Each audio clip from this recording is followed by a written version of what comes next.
الله من شرور أنفسنا من يهده الله فلا مضل له ومن يضلله فلا هادي له ونشهد أن لا إله إلا الله وحده لا شريك له ونشهد أن سيدنا وحبيبنا وطبيبنا ومرشدنا ومولانا محمدا عبده ورسوله أرسله بالحق بشيرا ونذيرا وداعيا إلى الله بإذنه سراجا وقمرا منيرا أما بعد فأعوذ بالله من الشيطان الرجيم بسم الله الرحمن الرحيم وقالوا لا تذرن آلهتكم ولا تذرن ودا ولا سواعا ولا يغوث ويعوق ونسرا وقد أضلوا كثيرا ولا تزد الظالمين إلا ضلالا وقال رسول الله صلى الله عليه وسلم من مات يشرك بالله شيئا فدخل النار ومن مات لا يشرك بالله شيئا فدخل الجنة أو كما قال عليه الصلاة والسلام الحمد لله আল্লাহ পাকের দরবারে লাখ শুকরিয়া যে মহান রব্বুল আলামিন আপনাকে আমাকে আজকে জুমার দিন জুমার নামাজ আদায় করার জন্য আল্লাহ তাআলার ঘরে আসার তৌফিক দান করেছেন। এই জন্য সেই মহান মালিকের দরবারে কালিমাতুশ শুকর আদায় করি আলহামদুলিল্লাহ। আমি আপনাদের সম্মুখে সূরা নূহ 23 নম্বর আয়াত তেলাওয়াত করেছি। রাসূল করিম সাল্লাল্লাহু আলাইহি ওয়াসাল্লামের অসংখ্য হাদিস থেকে একখানা হাদিসের আংশিক তেলাওয়াত করেছি। আল্লাহ তাআলা তৌফিক দান করলেন এই আয়াত এবং এই হাদিসকে সামনে রেখে বর্তমান সময়ে কিছু কথা আয়াতের উপরে আল্লাহ তাআলা তৌফিক দিলে আমরা করার চেষ্টা করব ইনশাআল্লাহ। আয়াতে এখানে হযরত আদম আলাইহিস সাল্লাল্লাহু আলাইহি ওয়াসাল্লামের পাঁচজন সন্তানের কথা উল্লেখ করা হয়েছে। হযরত আদম আলাইহিস সালামের ইন্তেকালের পর আদম আলাইহিস সালামের পাঁচজন সন্তানের নাম ছিল ওয়াদ্দা, সুওয়া, ইয়াগুস, ইয়াউক, নাসরা। এই পাঁচজন সন্তান আদম আলাইহিস সালামের সন্তানের ভিতরে এরা খুব নেককার বুজুর্গ ব্যক্তি ছিলেন, খুবই সৎ, খুবই নেককার, খুবই পরেশগার ব্যক্তি ছিলেন। বুখারী শরীফের 4636 নম্বর হাদিসের ভিতরে এই আয়াতের তাফসীর করা হয়েছে, ব্যাখ্যা করা হয়েছে। এই পাঁচজন মনীষী ব্যক্তি যখন ইন্তেকাল করলেন, আওহা ইলাইহিমুশ শাইতান, তখন তাদের সন্তানদের কাছে শয়তান ওহী নাযিল করলো।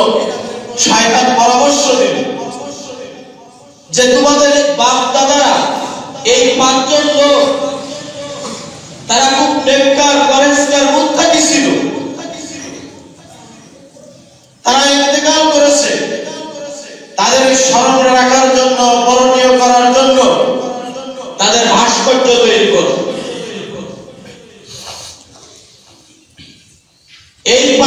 সন্তানেরা যখন দেখলো যে এই মুরব্বী তো ভালো পরামর্শ দিল যে আমাদের বাপ দাদারা চলে গেছে, তাদের চেহারা আমরা দেখতে পাই না, তো তাদের ভাস্কর্য যদি আমরা তৈরি করে রাখি তাহলে তাদের কথা আমাদের স্মরণ হবে, আর তাদের কথা যখন আমাদের স্মরণ হবে তখন আমরা ইবাদত বন্দেগীর অনুপ্রেরণা আমাদের ভিতরে জাগবে।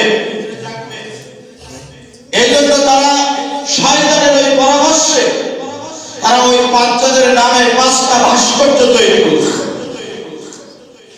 এটা আমার কথা বলতেছি না, এটা কোরআনের কথা বলতেছি। সূরা নূহের 23 নম্বর আয়াতে এবং বুখারী শরীফের 4636 নম্বর হাদিসের ভিতরে এই কথাগুলো বলতেছে।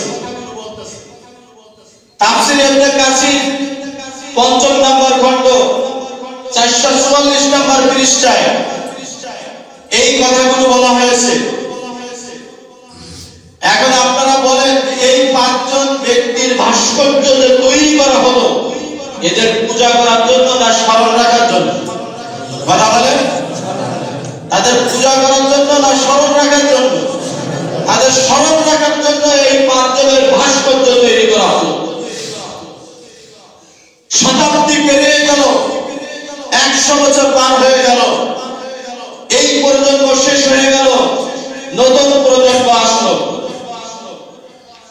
তখন শয়তান আবার নতুন করে তাদের কাছে পরামর্শ নিয়ে আসলো যে তোমাদের এই 5 জন যে ভাস্কর্য তৈরি করে রাখছো, 5টা মূর্তি তোমরা বানায় রাখছো, এদের দেখলে খালি তাদের স্মরণ হয় তা না, বরং এদের কাছে তোমরা যা চাইবা তাই তোমরা পাবা। নাউযুবিল্লাহ বলেন।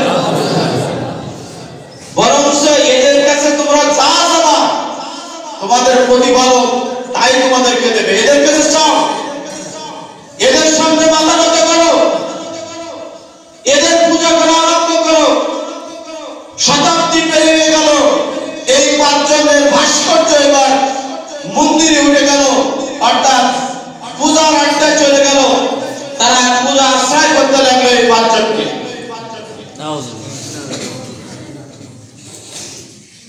বানানো হয়েছিল স্মরণ রাখার জন্য। শতাব্দীর পর এই 5 জনের এবার পূজা করা আরম্ভ হয়ে গেল। এই পূজা থেকে, তাদের কাছ থেকে চাওয়া থেকে, তাদের কাছে সিজদা থেকে মানুষকে ফেরানোর জন্য তাদের কাছে একজন নবী প্রেরণ করা হলো।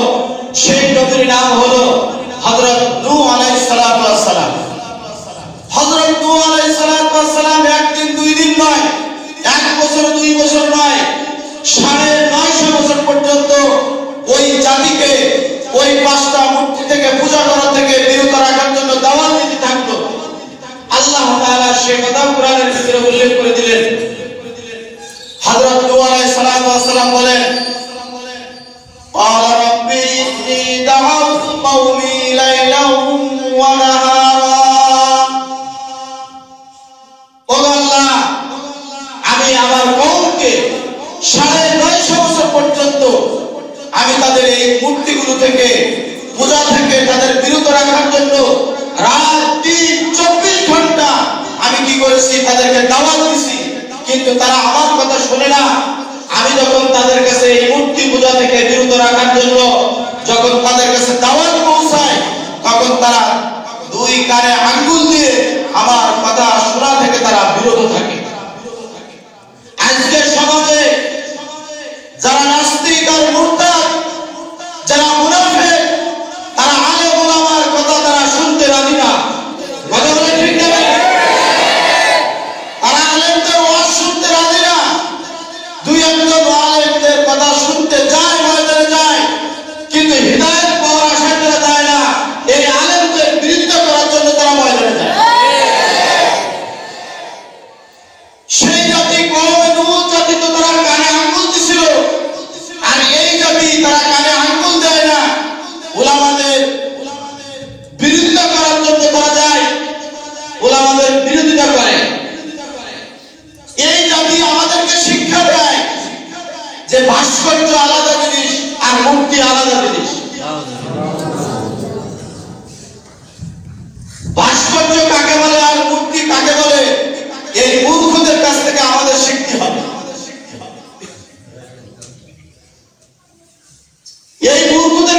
শিখতে হবে আমাদের, তারাই ফতোয়া দেবে আর সেই ফতোয়ায় ইসলাম চলবে। এটা বিবেকবান মুসলমান মেনে নিতে পারে না। এই সমস্ত মুরতাদ, এই সমস্ত নাস্তিকরা যে ফতোয়া দেবে সেই ফতোয়ার উপরে শরিয়াত চলতে পারে না। ফতোয়া চলবে আলেম ওলামাদের উপরে। যে সমস্ত আলেম ওলামারা কোরআন আর হাদিসকে রিসার্চ করে যেই ফতোয়া দেবে, সুশীল সমাজ, বিবেকবান সমাজ, মুসলমানরা সেইটা মেনে নিতে বাধ্য। কিন্তু মূর্খরা যেটা যেই ফতোয়া দেবে সেই ফতোয়া এই সুশীল সমাজের মুসলমানরা মেনে নিতে বাধ্য নয়, সেটা নিক্ষেপ করে সাগরে ফেলে দেবে। আজকে মুরগিচূড়া শাহরিয়ার কবি ফতোয়া দেয় যে ভাস্কর্য আলাদা জিনিস আর মূর্তি আলাদা জিনিস। কাকে বলে ভাস্কর্য আর মূর্তি? সালামুন মানে মূর্তি, সালামুন মানে ভাস্কর্য। যেটা ভাস্কর্য সেটাই মূর্তি, যেটা মূর্তি সেটাই ভাস্কর্য।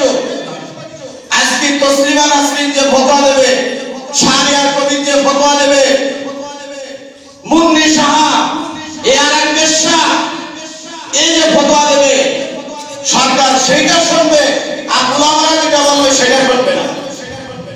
শোনো শোনো, সেই অনুযায়ী তোমরা আমল করো, ভাস্কর্য তৈরি করো। তোমাদের কাছে তো পাওয়ার আছে, আমরা প্রতিহত করতে পারি, কিন্তু একটা সরকারের সাথে তো আমরা যুদ্ধ করতে পারি না, আমরা প্রতিবাদ জানাতে পারি। তোমরা যদি আজকের যদি এটা চিন্তা চেতনা না করো যে উলামায়ে ইকরাম কুরআন আর হাদিস দ্বারা এই ভাস্কর্য আর মূর্তির বিরোধিতা করতেছে, বঙ্গবন্ধুর বিরোধিতা করতেছে না, কথা বলে ঠিক না বেটি? বঙ্গবন্ধুর বিরোধিতা করতেছে না, ভাস্কর্য আর মূর্তির বিরোধিতা করতেছে। আজকে ভাস্কর্য তার স্মরণ রাখার জন্য, কোন মনুষ্য ব্যক্তি মারা গেলে তার স্মরণ রাখার জন্য মূর্তি বানানো, ভাস্কর্যের কোনো প্রয়োজন নাই। কারণ বিশ্বের 200 কোটি মুসলমানের হৃদয়ের স্পন্দন জনাবে মুহাম্মদ রাসূলুল্লাহ সাল্লাল্লাহু আলাইহি ওয়াসাল্লাম। পৃথিবীতে তার একটা ভাস্কর্য নাই, আছে না। সুতরাং ভালো মানুষের স্মরণ রাখার জন্য ভাস্কর্য লাগবে না, ভালো মানুষের স্মরণ রাখার জন্য ভালো কাজ করো, ভাস্কর্য তৈরি করো না। আজকে তারা আমাদের বলে আমরা নাকি ধর্মান্ধ। আরে বেটা, 12 বছর পর্যন্ত কোরআন হাদিস পড়লাম, সকলে কোরআন আর হাদিস রাত্রে জেগে সেই কোরআন হাদিস গবেষণা করে আজকে আমরা আলেম হয়েছি, মুফতি হয়েছি, মুহাদ্দিস হয়েছি, মুফাসসির হয়েছি, ইলমে তাফসীর পড়েছি, ইলমে ফিকহ পড়েছি। আমরা ধর্মান্ধ হয়ে গেলাম। আর মূর্খরা তোরা আজকে মূর্খ, যারা ধর্ম সম্পর্কে কিছুই জানে না, তাকে বানানো হয়েছে ধর্ম প্রতিমন্ত্রী। ধর্ম সম্পর্কে কিছুই জানে না, সেই হলো বাংলাদেশের ধর্ম প্রতিমন্ত্রী।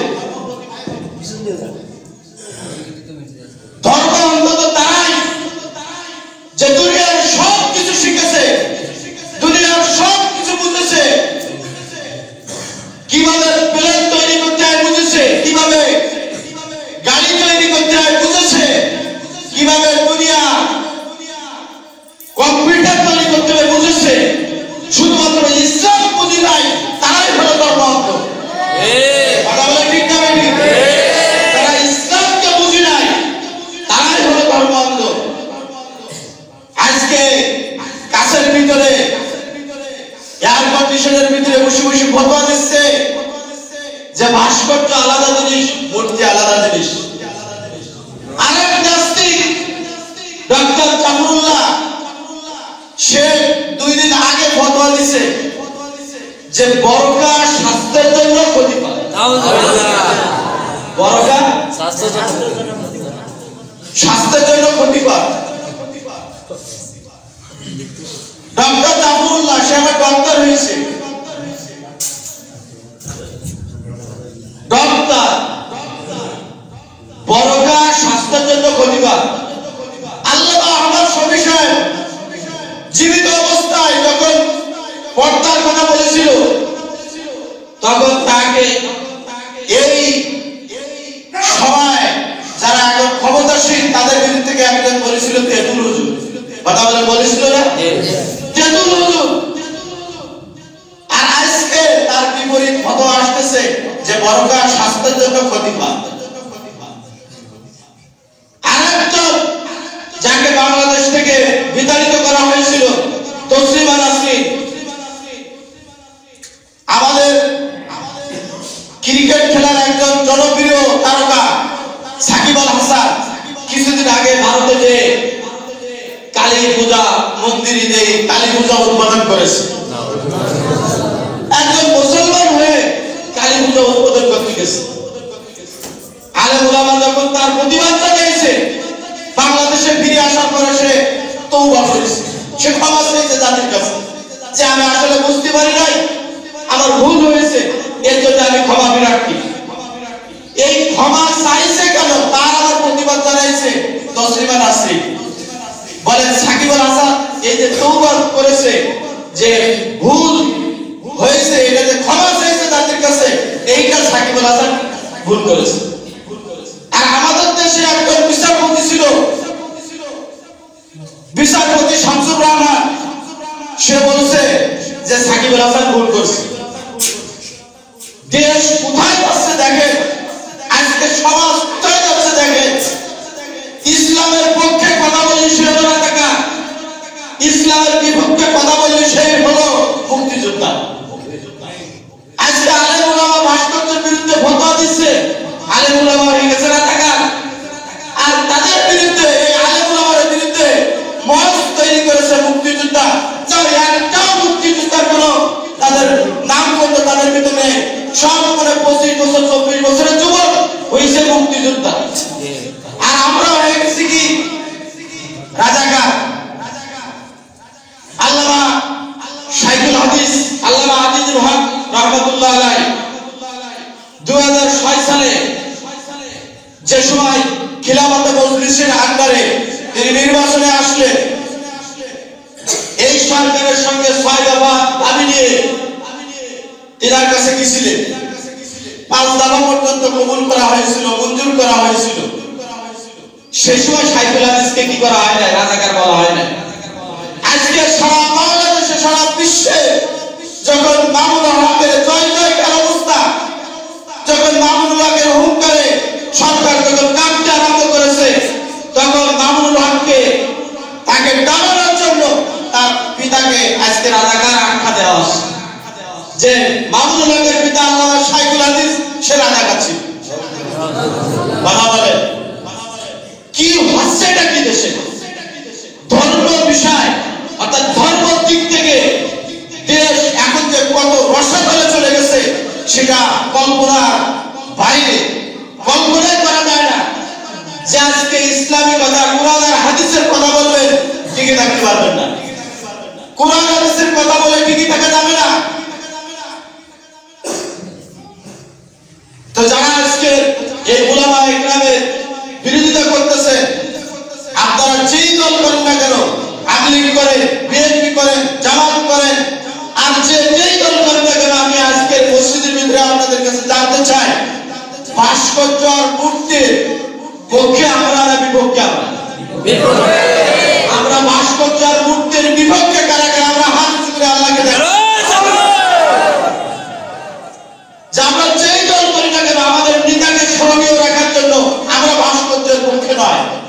মামুনুল হক সাহেব বলেছে যে আজকে আমার আব্বাকে মহব্বত করে যদি ভাস্কর্য তৈরি করা হয়, আমি মামুনুল হক সেই ভাস্কর্যকে আমি নিজ হাতে টুকরো টুকরো করে একদম ভেঙে চুরমার করে ফেলাম। যারা আজকে সরকারি দল ক্ষমতা পেয়ে নেত্রীকে খুশি করার জন্য যারা আলেম ওলামাকে গালি দিচ্ছ, তোমাদের একটা কথা বলে যাই যে স্মরণ রাখো, মরণ একদিন হবে, মরণের পরে কিয়ামতের ময়দানে কিন্তু এটা তোমাদের জন্য এই কথাগুলো, এই তোমাদের এই কাজগুলো কাল হয়ে দাঁড়াবে।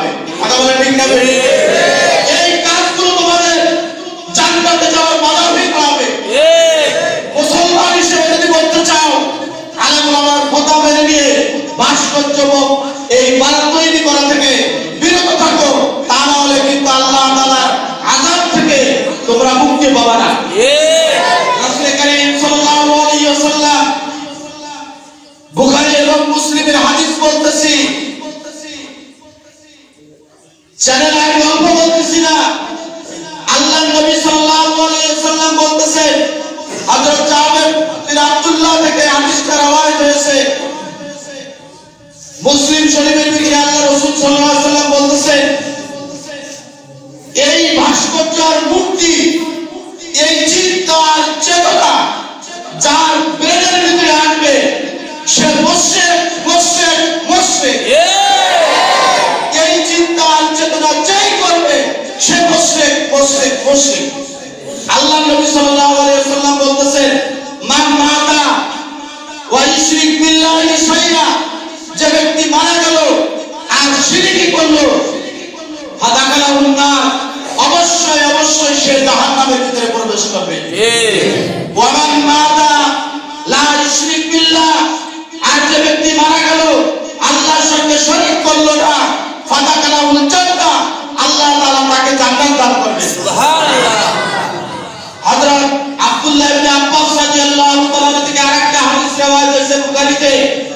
হযরত আব্দুল্লাহ রাদিয়াল্লাহু তাআলা বলেন যে আমি একবার আল্লাহ রাসূল সাল্লাল্লাহু আলাইহি ওয়াসাল্লামের গাধার উপরে আমি আর আল্লাহ রাসূল একই গাধার পিঠে আমরা বসা, এমন অবস্থায় রাসূল কারীম সাল্লাল্লাহু আলাইহি ওয়াসাল্লাম বলতেছে, ও আব্দুল্লাহ, তুমি কি জানো বান্দার উপরে আল্লাহ তাআলার কি হক আছে আর আল্লাহ তাআলার উপরে বান্দার কি হক আছে, এটাকে তুমি কি জানো? হযরত আব্দুল্লাহ বলেন, হযরত আব্বাস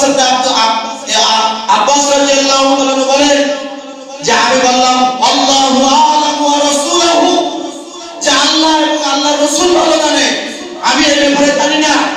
আল্লাহ রাসূল সাল্লাল্লাহু আলাইহি ওয়াসাল্লাম তখন বললেন যে বান্দার হক হলো আল্লাহ তাআলা খালেস আল্লাহ তাআলার ইবাদত করা, আল্লাহ তাআলার সঙ্গে কাউকে শরীক না করা, এটা হলো বান্দা আল্লাহ তাআলার উপরে হক। আর আল্লাহ তাআলার বান্দার উপরে হক হলো আল্লাহ তাআলা যে ব্যক্তি আল্লাহ তাআলার ইবাদত করবে আর আল্লাহ তাআলার সঙ্গে কাউকে শরীক করবে না, আল্লাহ তাআলা তাকে শাস্তি দিবেন না, জাহান্নাম দিবেন না। এটা হলো আল্লাহ তাআলার হক। যারা ইবাদত বন্দেগী করবে আল্লাহর সঙ্গে শরীক করবে না, এটা শিরক। ভাস্কর্য তৈরি করা এটা শিরক, মূর্তি তৈরি করা এটা শিরক। এটা স্মরণীয় বর্ণীয় করার জন্য আইয়ামে জাহিলিয়াতের যুগে তাদের বড় বড় মনীষীদেরকে এইভাবে মূর্তি আর ভাস্কর্য তৈরি করে করে রাখতে রাখতে মক্কার বাড়ির ভিতরে 360টি মূর্তি উঠে গেছিল। কথা বলেন ঠিক না? 360টি উঠে গেছিল। এগুলো ছিল আইয়ামে জাহিলিয়াতের বড় বড় মনীষীদের। আল্লাহ রাসূল সাল্লাল্লাহু আলাইহি ওয়াসাল্লাম বলেন, আরেকটা হাদিস যেটা তিরমিজিতে রওয়ায়াত হয়েছে, আল্লাহ রাসূল সাল্লাল্লাহু আলাইহি ওয়াসাল্লাম বলতেছেন যে আল্লাহ তাআলার কাছে তিন ব্যক্তি সবথেকে ঘৃণিত এবং নিন্দনীয়, যে আল্লাহ তাআলার দরবারে এই তিন শ্রেণীর মানুষের মতো আল্লাহ তাআলার কাছে বলে যে জিনাখোর তার থেকেও ঘৃণিত,